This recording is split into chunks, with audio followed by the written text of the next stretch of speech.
इसमें तो मैंने रिक्वेस्ट किया करो और ये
अच्छा जी, तो हम आज की क्लास स्टार्ट करने जा रहे हैं, सही है? अच्छा, आज की क्लास का एजेंडा क्या है, आज की क्लास का ऑब्जेक्टिव क्या है, जरा और से सुनिएगा मेरी बात। देखिए, हम लोग है ना लास्ट क्लास में weighted average cost of capital कर चुके कंप्लीट, यानी कि वैक में अब आपके पास मजीद कुछ भी नहीं बचा सीखने के लिए, ठीक है? 12 पास पेपर क्वेश्चंस भी इसके मैंने आपके साथ सॉल्व कर लिए, ठीक है? अच्छा, अब इसमें ना दो काम बाकी हैं जो आज और कल करेंगे हम, सही है? एक तो काम बाकी है कि आपको मैंने वैक पे एक्सेल प्रैक्टिस नहीं करवाई है। जिस तरह इन्वेस्टमेंट अप्रेजल याद है हमारा खत्म हुआ था तो हमने आखिर में इसकी एक्सेल प्रैक्टिस की थी, ठीक है? जिन लोगों ने नहीं ली वो क्लास को चाहें तो उसकी रिकॉर्डिंग ले सकते हैं, ठीक है? अच्छा, वैक के मैंने आपको काफी सारे सवाल करा दिए लेकिन आपको उसको एक्सेल पे करना नहीं आता। तो मेरा आज का प्लान ये है कि आज मैं आपको वैक एक्सेल पे करके एक क्वेश्चन दिखाऊं और फिर एक क्वेश्चन दूं जो आप खुद करें एक्सेल पे, ठीक है? अच्छा, ये दो काम करके ना हमारा वैक का एक्सेल वर्क भी कंप्लीट हो जाएगा। फिर मैंने वैक के आपको जितने भी पास पेपर क्वेश्चंस करवाए ना उन सब में हमने कैलकुलेशन पार्ट्स तो सॉल्व कर लिए, लेकिन जो उनके थ्योरेटिकल पार्ट्स है ना वो हम थ्योरेटिकल पार्ट्स उसमें स्किप करते हुए चले। तो मैं आपको आज की क्लास के एंड में और कल की क्लास में पूरे थ्योरेटिकल पार्ट्स का आंसर भी डिक्टेट करवा के लिखवाऊंगा, ठीक है? ताकि आपकी वैक की कैलकुलेशन भी मुकम्मल हो, थ्योरी भी मुकम्मल हो, एक्सेल वर्क भी मुकम्मल हो जाए। तो कल हमारा सेकंड सेक्शन वैक भी कंप्लीट हो जाएगा और इंशाल्लाह ताला फिर वेडनेसडे वाली क्लास से हम लोग जो है वो अपना third section sources of finance को स्टार्ट करेंगे, ठीक है? ये प्लान है हमारा, तो आज वैक का प्लान है। अच्छा, वैक में ना आप लोगों ने एक पास्ट में क्वेश्चन किया है 4-5 क्लासेस पहले,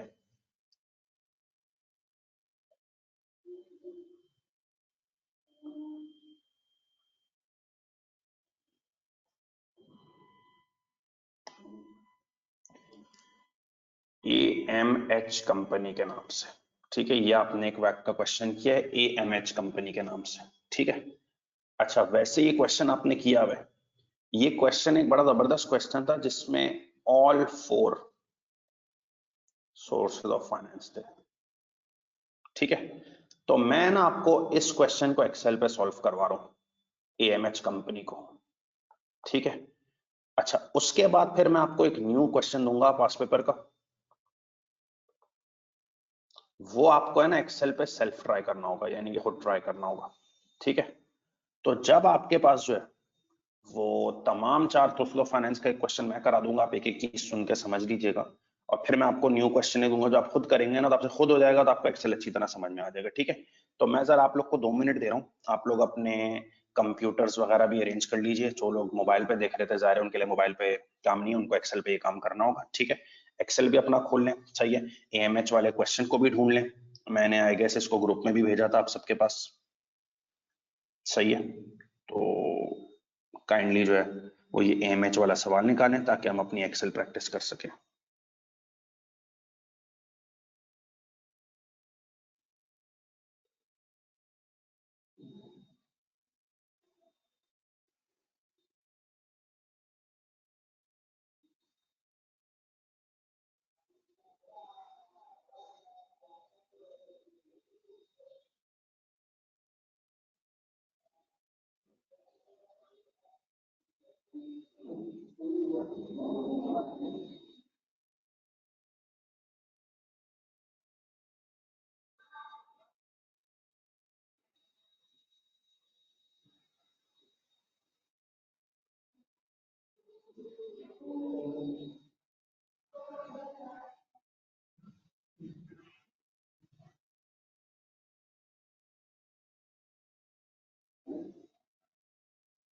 खोल लें जरा, मैंने ग्रुप पे वापस भी भेज दिया एमएच वाला सवाल, इसका सोल्यूशन भी अपने सामने रखें रजिस्टर्स पे, और इसका वो जो है क्वेश्चन भी सामने रखें, और माइक्रोसॉफ्ट एक्सेल भी खोल लें प्लीज।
इसको स्टार्ट कर रहा हूँ, ठीक है।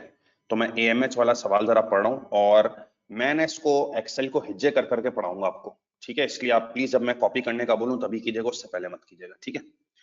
AMH wishes to calculate its current cost of capital for use as discount rate in investment appraisal. The following information relates to AMH. Financial position में इक्विटी है ऑर्डिनरी शेयर्स 0.5 4000, रिजर्व्स है 18000, long term liabilities में 4% preference share है 1 रुपए par value 3000, 7% bonds है redeemable after 6 years 3000, long term loan है 1000, total 7000 हो गए.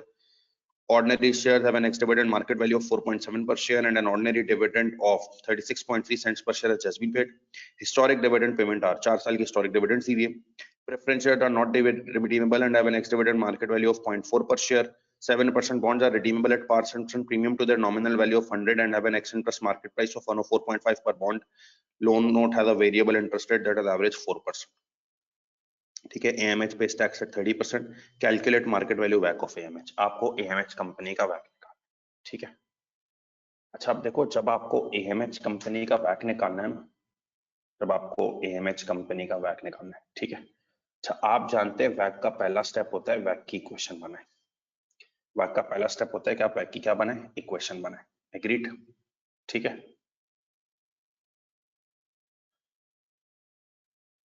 अब देखो, एक बेवकूफ आदमी ने मुझे मैसेज किया है कि यार सेल की साइज आपने क्या रखी है. मेरे भाई कोई भी सेल की साइज रख ले यार, इससे क्या फर्क पड़ता है.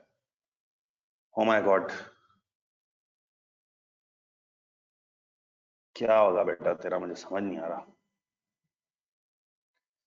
एनीवेज, अब आपको वैक अगर निकालना है ना, तो सबसे पहला काम है देखो वैक की इक्वेशन बनाना. वैक की इक्वेशन बनाने के लिए आपको याद है, आप बैलेंस शीट देखते हो.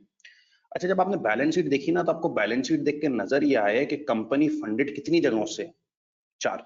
इक्विटी भी है, डेट भी है, बैंक लोन भी है, प्रेफरेंस शेयर्स भी है. कंपनी 4 जगहों से फंडेड है.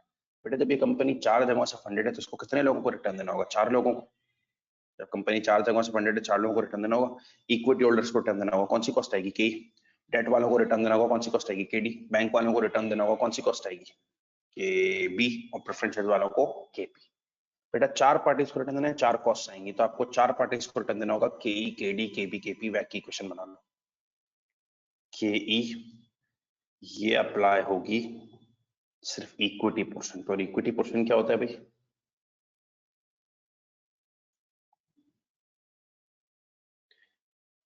ई upon E plus D plus B plus P. ऐसा ही है. प्लस अगली कॉस्ट है के डी 1 माइनस टी. लेकिन आपको पता है ये कॉस्ट आएगी सिर्फ किस पे, डेट पोर्शन पे. तो बेटा 4 जगहों से फंडेड कंपनी का date portion D upon,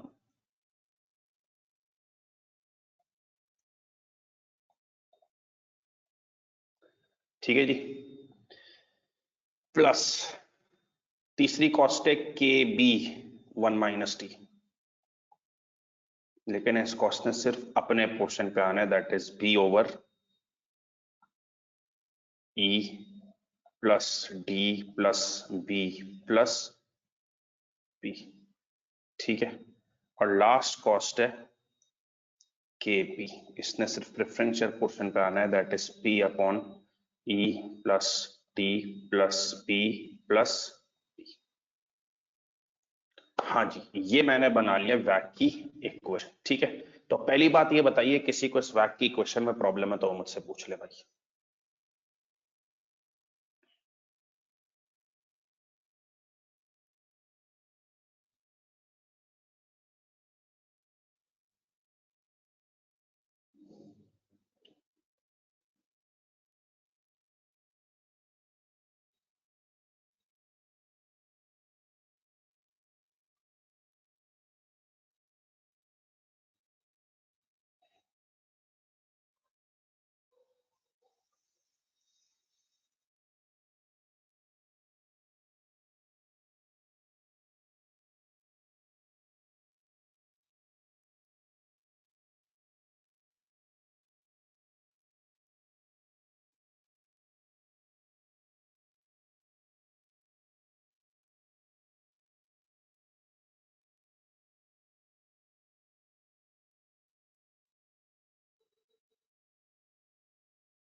sir वो इस 26 में पहले इसका बैलेंस है, ये कह रहा परसों तक दे दूंगा।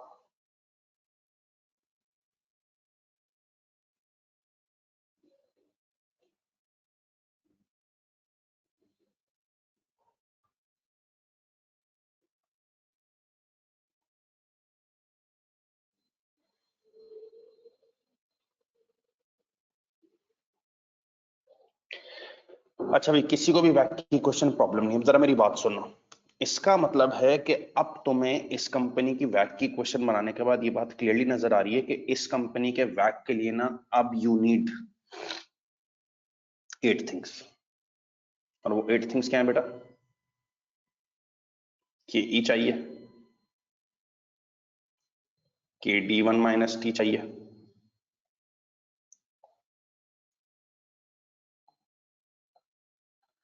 ठीक है, कि B1 - T चाहिए, और KP चाहिए। ये 4 चीजें चाहिए। इसके अलावा E, D, B और P। हाँ भाई, क्या कहते हो? 8 चीजें आ जाए तो मसला हल हो जाएगा? बिल्कुल हल हो जाएगा सर। ठीक है, 8 चीजें जैसी आ गई ना तो मसला हल हो जाएगा। ठीक है, अभी 8 चीजें निकालते हैं। सही है। देखो, इसमें जो ये चीजें हैं ना, EDBP, मैं तुम्हें बार बार कहता हूँ, ये 1 मिनट का काम है। कैसे आता है ई बेटा? Number of shares into current share price. ठीक है, ई कैसे आता है? Number of shares into current share price. ठीक है, जरा देखते रहना, क्योंकि मैं इन 4 के बाद जरा 1 मिनट पहुंच लूंगा, तुम ये चारों सेल्स भर लेना, फिर उसके बाद आगे जाना। ई है number of shares into current share price. बेटा बताओ, नंबर ऑफ शेयर्स कितने? 4000 का कैपिटल है, 0.5 पार वैल्यू, 8000 शेयर है। तो याद है एक्सेल में सिखाया था कि सेल हमेशा इक्वल टू से स्टार्ट होता है, तो इक्वल टू 8000 शेयर्स इनटू के लिए स्टेरिक करंट शेयर प्राइस कितनी है बेटा? Current share price 4.7, 37,600 market value of equity हो गई। ठीक है, खोल रहा हूं फिर से, देख लो। Equal to number of shares 8000, current share price 4.7, enter आ गई। अच्छा, डी कैसे आता है? सुनो, डी आता है डेट की बैलेंस शीट वैल्यू। जरा जाके देखो, डेट की बॉन्ड्स की बैलेंस शीट वैल्यू कितनी है? इक्वल टू डेट की बॉन्ड्स की बैलेंस शीट वैल्यू कितनी? Equal to 3000। 3000 balance sheet value, book value है। रेट ट्रेड हो रहे 104.5 बाय 100, तो इनटू स्टेरिक 104.5 बाय 100। समझ आ रहा है भाई? ऊपर number of shares into current share price हो गया, डेट की बैलेंस शीट वैल्यू 3000 है, equal to 3000 into 104.5 by 100, 104.5 by 100 पे ट्रेड हो रहे हैं ना, तो 104.5 बाय 100, एंटर 3135। ठीक है। अच्छा, बी में कोई टेंशन नहीं है, बी बैंक लोन की मार्केट वैल्यू होती है, जो balance sheet value market value है, इक्वल टू 1000। ठीक है। E market value of preference shares, याद है कैसे आती थी? Number of preference shares into current share price. जरा देखो, नंबर ऑफ प्रेफरेंस शेयर्स कितने? बेटा 3000 कैपिटल है, 1 पार वैल्यू है, 3000 कैपिटल 1 पार वैल्यू, डिवाइड करो, नंबर ऑफ प्रेफरेंस शेयर्स 3000 होगा, equal to 3000 into current share price of preference share. जरा देखो, current share price of preference share नीचे कितनी दी हुई है? 40 सेंट्स, 0.4 पर शेयर, 3000 इंटू 0 पॉइंट, सही है, एंटर 1200। 4.5 चीजें हो गई। फिर देख लो, E market value of equity cell खोल रहा हूं, number of share equal to 8000 into current share price 4.7, enter. D market value debt की balance sheet value 3000 into 104.5 by 100 market value. B market value bank loan वैसी आ गई। P market value preference shares equal to number of preference share 3000 into current share price 0.4। ये जरा sales भर लो भाई सारे, फिर मैं अगले 4 पे मूव करूंगा।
अच्छा जी, तो सबसे पहला काम देखें, वैक की इक्वेशन बन गई। ठीक है, इक्वेशन के ई के डी के बी के पी हर कॉस्ट अपने अपने पोर्शन पे आ गई। फिर उसके बाद 4 चीजें चाहिए थी, बी मैंने ऐसे ही छाप दिया है इक्वल टू 1000, सेम ही रहता है। Number of preference shares 3000 into current share price 0.4 से पी आ जाते हैं, मैं जानता हूं। डी मैंने निकाला equal to balance sheet value 3000 into trading at 104 market value आ गई। और E market value of equity आती है number of share 8000 into share price 4.7। इनमें कोई सवाल है बेटा प्लीज पूछ लीजिए आप लोग, फिर मैं आगे बढ़ रहा हूँ।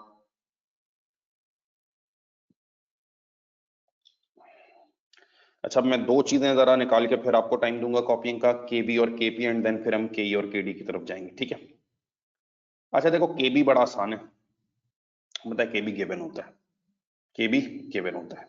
ठीक है, जाके देखो KB cost of bank loan given होती है हमेशा।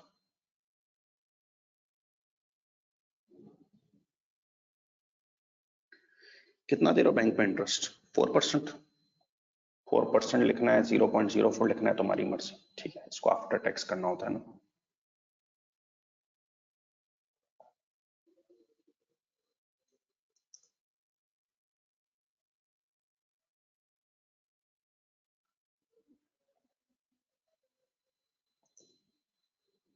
ठीक है जी, के D one minus T, sorry के बी वन माइनस टी। तो के बी आपको पास पता है ना 4% है, जो आप बैंक पे रिटर्न दे रहे हो 4%, 0.04, बस इसको आफ्टर टैक्स कर लो इनटू 1 माइनस 0.3।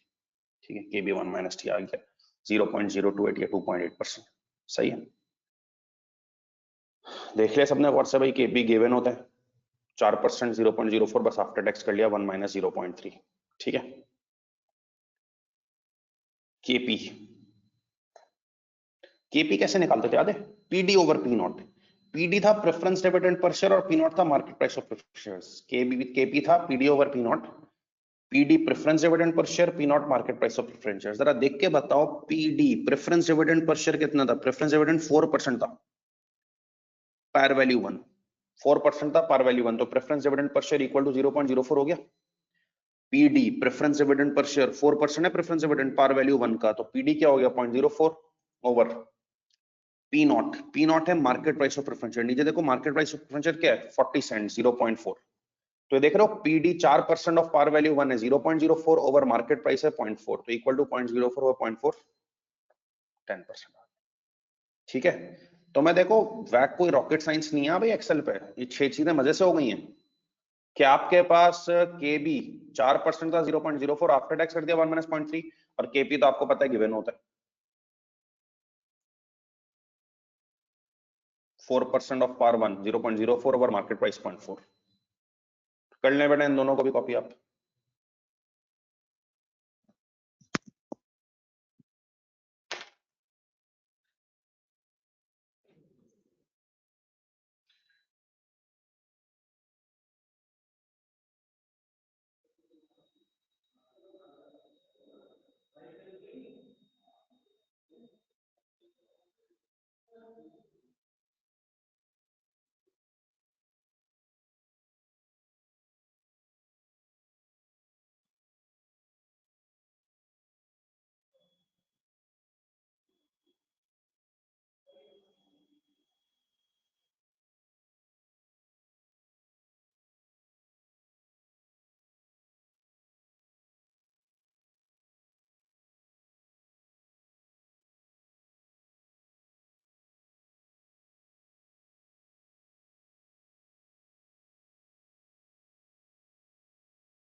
अच्छा जी, अब आ जाओ जरा केई पे। और अच्छी बात है अभी तक कोई ऐसा आप लोगों को प्रॉब्लम्स निकली नहीं है, क्योंकि ये सिर्फ एक डर होता है एक्सेल का कि भाई इस पे कैसे होगा, वरना इसमें ऐसी कोई बात नहीं है। ठीक है, अच्छा अब आए जरा केई पे। ये सवाल में केई आपको डीवीएम से निकालना था सीएपीएम से, तो देखो इस सवाल में कोई बीटास वीटास थे नहीं, तो तुम्हें डीवीएम अप्लाई करना है। इस सवाल में कोई बीटास वीटास थे नहीं, तो आपने क्या अप्लाई करना है, डीवीएम अप्लाई करना है। ठीक है, तो अब डीवीएम अप्लाई करते हैं, D1 over P naught plus G, याद है फॉर्मूला था इसका, T1 over P naught plus G. अच्छा, D1 over P naught plus G के लिए ग्रोथ रेट चाहिए, क्वेश्चन में ग्रोथ रेट मिसिंग था। तो जब याद है ग्रोथ रेट मिसिंग होता है तो तुम्हें क्या सिखाया था,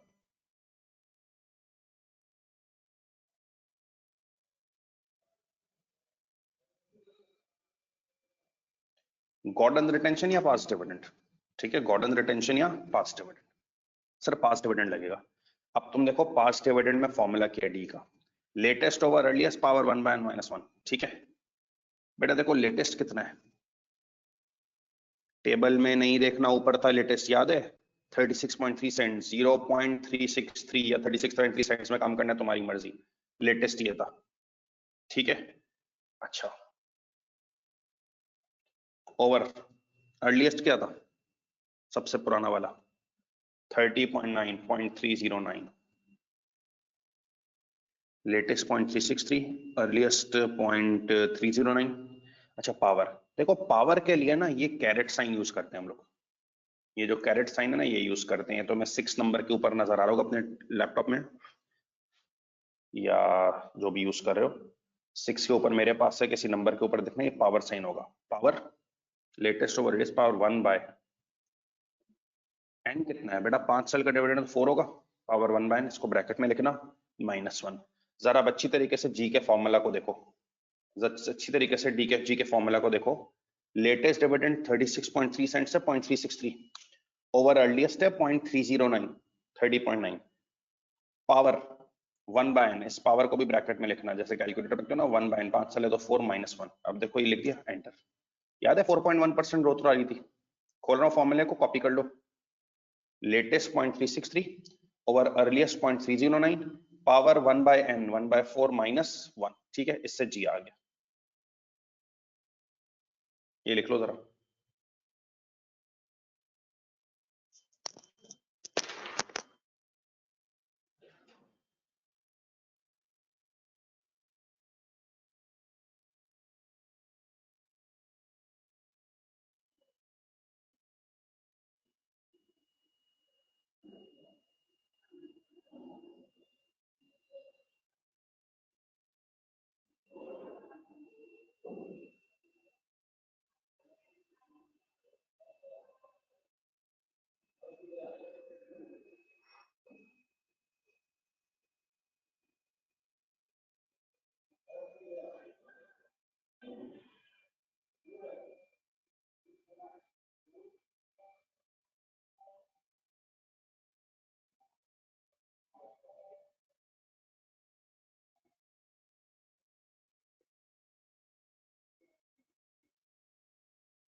हाँ, मुझे एक मैसेज आया हुआ है कि जी के फॉर्मूला को ओपन कर दें। तो भाई ओपन ही तो पड़ा हुआ है, और क्या करूं, खुला हुआ ही तो पड़ा हुआ है।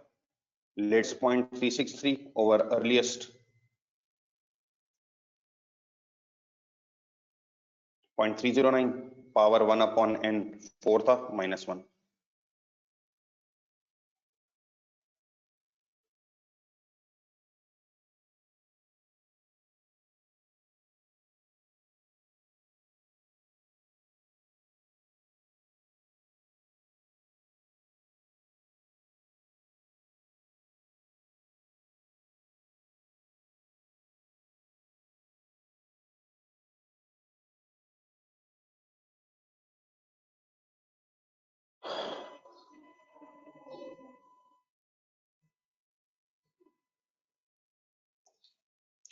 अच्छा, जी आ गया 4.1%। ठीक है, अच्छा अब तुम बताओ, तुम्हें जी के बाद जरूरत पड़ती है D1 की।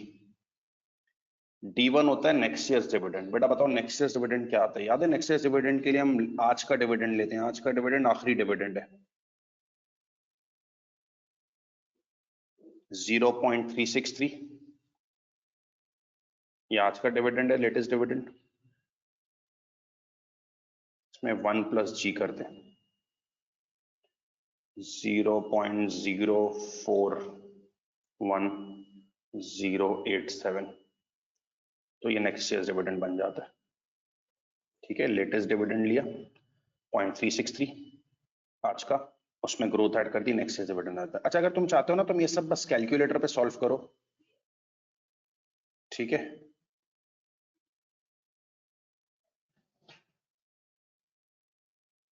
कि कैलकुलेटर पे तुम सॉल्व करो और बस वैल्यूज एंटर कर दो। जो काम मैं कैलकुलेटर पे करता था ना वही कर रहा हूँ। अब मुझे बताओ जी के लिए, मैं जी का फॉर्मूला वापस खोल रहा हूँ जरा। तो जी के लिए हमने क्या किया था भाई, लेटेस्ट 0.363 ओवर अर्लीस्ट 0.309, कैलकुलेटर पे लिखा था पावर 1/n, 5 साल थे तो 4 -1, ये 4.7% आ गया, 4.1% आ गया। अच्छा, D1 के लिए हमेशा क्या किया कैलकुलेटर में, आखिरी डिविडेंड लिया 0.363, उसमें ग्रोथ ऐड की 4% 1 प्लस जी, तो बेटा नेक्स्ट ईयर डिविडेंड आ गया। अब तुम्हें केई चाहिए ना, तो केई के लिए मामला रेडी है। जरा 1 मिनट केई देख लेना, फिर ये सब कॉपी कर लेना, ठीक है, केई देख लेना फिर कॉपी कर लेना। केई का फॉर्मूला क्या था बेटा, ब्रैकेट ओपन या ब्रैकेट नहीं भी डालो चलेगा, सॉरी, केई का फॉर्मूला था D1 over P naught plus G. बेटा D1 कौन से सेल में, देखो जरा D1 कौन से सेल में, जो भी तुम्हारे सेल में आ रहा हो, मेरे पास आ रहे हैं B17 में, B17 में आ रहा है, B17 over upon divided by P not. बेटा P नॉट याद है करंट शेयर प्राइस थी, तो इस सवाल में करंट शेयर प्राइस कितनी थी भी ढूंढो जाके,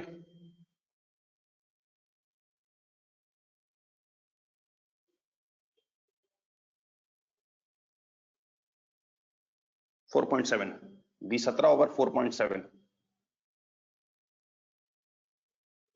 ठीक है,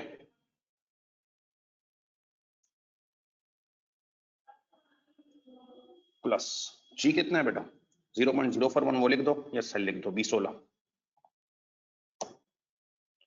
0.121 यानी कि 12.1%, यही आ रहा था भाई, सेल खोल दिया मैंने। D1 नंबर लिखना चाहते हो नंबर लिख दो 0.377 या सेल लिख दो B17 over P nought 4.7 plus g, number लिखना चाहते हो नंबर लिख दो, सेल लिखना सेल लिख दो, ठीक है। ये के भी निमट गया, बस एक चीज रह गई है KD1 माइनस टी, सही है। इन सातों को एक दफा जरा खुद से देख लो बेटा, कोई मसला है पूछ लो, क्योंकि फिर मैं आखिरी चीज पे जाऊंगा KD1 माइनस टी।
चलो यार, अब मैं जरा ये सातों चीजें तो मैं फिर से समझा के ना आखिरी चीज करता हूँ केडी, ताकि ये सवाल खत्म हो। और से सुना भाई, देखो सबसे पहला काम वैक के लिए, वैक की क्वेश्चन। तो वैक की क्वेश्चन में तुमने बैलेंस शीट देखी, कंपनी चार जगहों से फंडेड थी, equity, debt, bank loan, preference share. तो चार कॉस्ट आएंगी, KE, KD, KB, KP.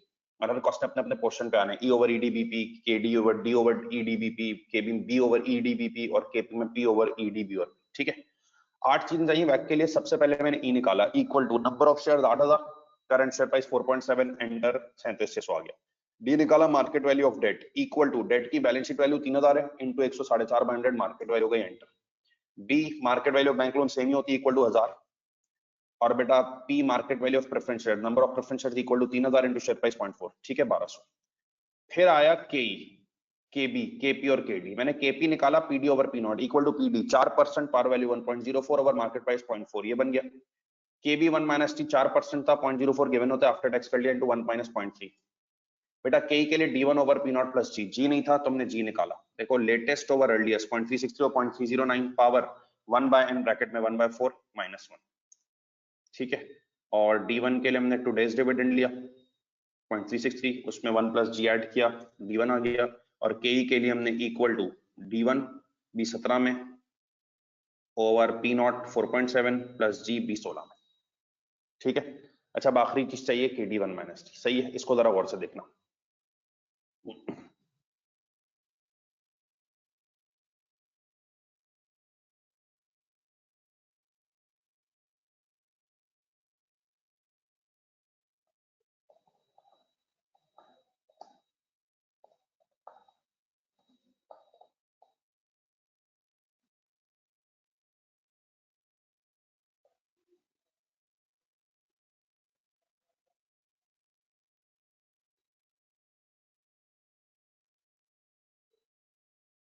After tax cost of debt निकाल रहा हूँ, केडी 1 माइनस, बस हो रहा है, एहतियात से देखो।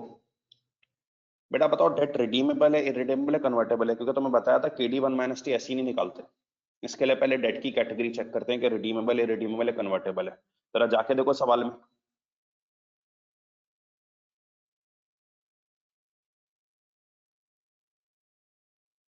डेट रिडीमेबल है बेटा।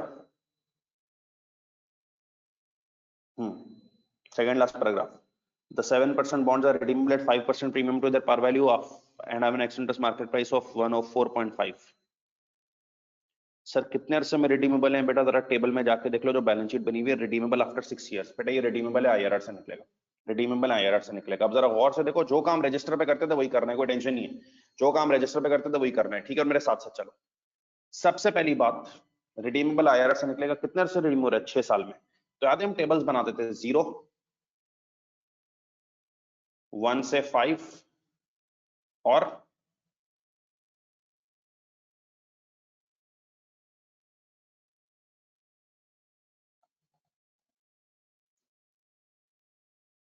6, ठीक है जी। टेबल्स बन गए, अंडरलाइन भी कर देते थे इनको, ठीक है। ये कॉलम्स बन गए 0, 1 to 5 और 6। After tax cost of debt redeemable IRR से निकलना है, तो कॉलम्स बन गए 0, 1 to 5 और 6। अच्छा, अब याद है तुम्हें इसमें तीन चीजें आती थी। सबसे पहले इन्वेस्टर खरीदता था बॉन्ड मार्केट वैल्यू पे, इन्वेस्टर बॉन्ड खरीदा था मार्केट वैल्यू पे, और उसकी पॉकेट से आउटफ्लो होता था ईयर 0 पे, कितना? 104.5।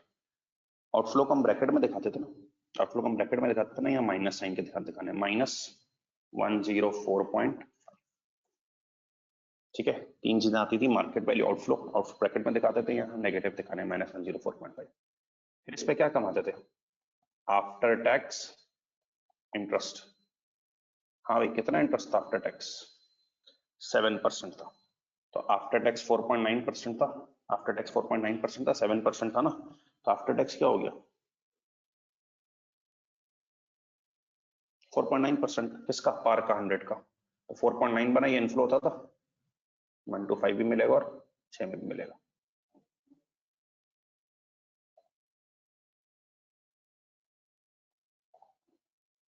और आखिर में आता था रिडेम्पशन, आखिरी साल रिडीम हो रहा था किस पे? 5% प्रीमियम टू पार पे, तो 105, ये भी इनफ्लो था। बेटा क्या डेट ये 6 ट्रांजेक्शन कैरी कर रहा था, 3 ट्रांजेक्शन कैरी कर रहा था, मार्केट वैल्यू पे खरीदा 104.5, आफ्टर टैक्स इंटरेस्ट कमाया 7%, आफ्टर टैक्स हो गया 4.9, फंडेड 4.9 और रिडेम्पशन 5% प्रीमियम 105। ठीक है, यहां तक कॉपी कर लो जरा।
अच्छा, अब जरा है ना मेरी बात गौर से सुनना, तुम लोग गौर से सुनो जरा।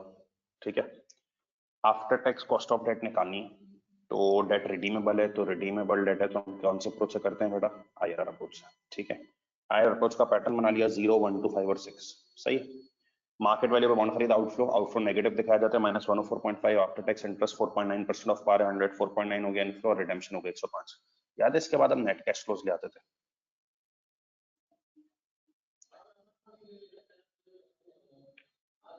Net cash flows equal to वही 104.5 F9। सेम आ गया ना, इक्वल टू ये 4.9 आ जाएगा, नंबर लिख लो, ऐसे लिख लो, G10 है। अच्छा, क्या है इधर, इन दोनों को ऐड करके लिखना है।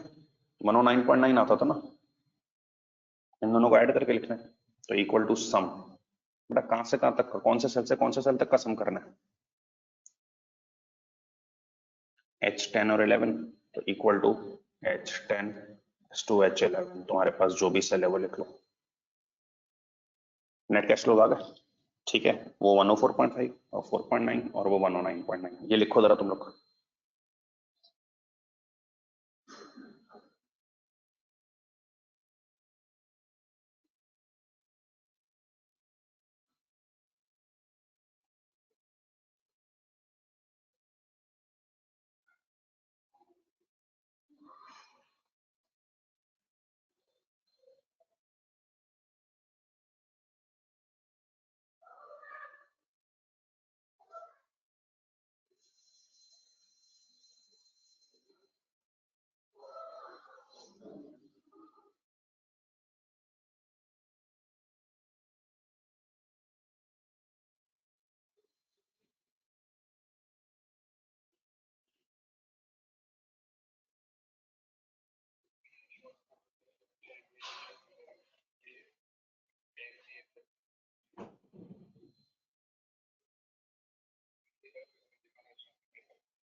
अच्छा जी, अब मैं इसको कंप्लीशन पे लेके जा रहा हूँ, सही है ना।